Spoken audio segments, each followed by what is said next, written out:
ধরেন কোষে জায়গা নাই, বলেন কোষে জায়গা নাই, রক্তের চিনি কোষে ঢুকতে পারছে না, বেশি খাইছি, কোষে ওভারলোড হয়েছে। তা এখন ইনসুলিনকে কোষ বাধা দেয়, কারণ ইনসুলিন রক্তের চিনি কোষে ঢুকায়। ধরেন আমার রুমে একটা দরজা আছে, দেখছেন? তা আপনার ধরেন এই রুমে অনেকগুলো লোক আছে, তাই না? এখন যখন অনেক লোক হবে আর ধরবে না, তো দরজা লক করে দিতে হবে। তখন আর কি, চাবি দিয়ে দরজা খুইলা তারপর লোক ঢুকাইতে হবে। তারপরে এমন অবস্থা হবে এক সময় বেশি লোক ঢুকাইতে যায় যে আর কোনো লোক ঢুকতে পারবে না। তো কোষ খালি থাকলে রক্তের চিনি কোষে ঢুকবে, কোষ খালি থাকলে রক্তের চিনি কোষে ঢুকবে। এখন যদি কোষ ভরাট থাকে, ওভারলোড থাকে, রক্তের চিনি কোষে ঢুকতে পারবে না।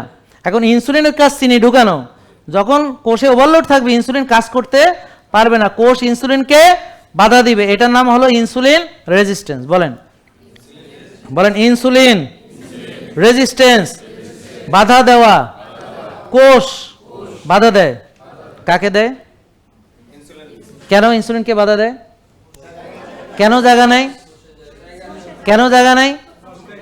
খাইছি আর জমাইছি। ওই যে সকালে বললাম না যে যখনই বলবো জায়গা নাই আপনারা বলবেন খাইছি আর জমাইছি, মনে আছে?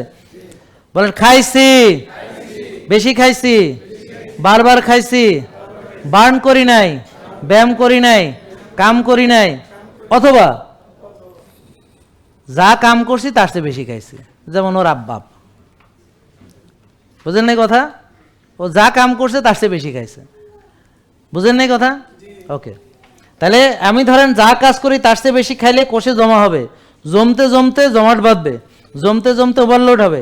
এই ওভারলোড হলে ইনসুলিন কি করবে? আর চিনি ঢুকাইতে পারবে না। এখন কোষ খালি করলে ইনসুলিন চিনি ঢুকাইতে পারবে। এখন কোষ খালি করতে হলে কি করতে হবে? ফ্যাট বার্ন করতে হবে। এখন ইনসুলিন আবার চর্বি জমায়, ইনসুলিন চর্বি জমায়। তো এখন আমি যদি আপনার রিপোর্টে দেখি যে আপনার ইনসুলিন বেশি, তাহলে আপনার ফ্যাট বার্ন হতে পারবে না। বলেন ইনসুলিন বেশি থাকলে, ইনসুলিন, সবাই বলেন ইনসুলিন বেশি থাকলে ফ্যাট বার্ন হবে না, কোষ খালি হবে না, ডায়াবেটিস ভালো হবে। হ্যাঁ, এবার বুঝতে পারছেন? জেকে লাইফস্টাইল, ওষুধ মুক্ত সুস্থ জীবন।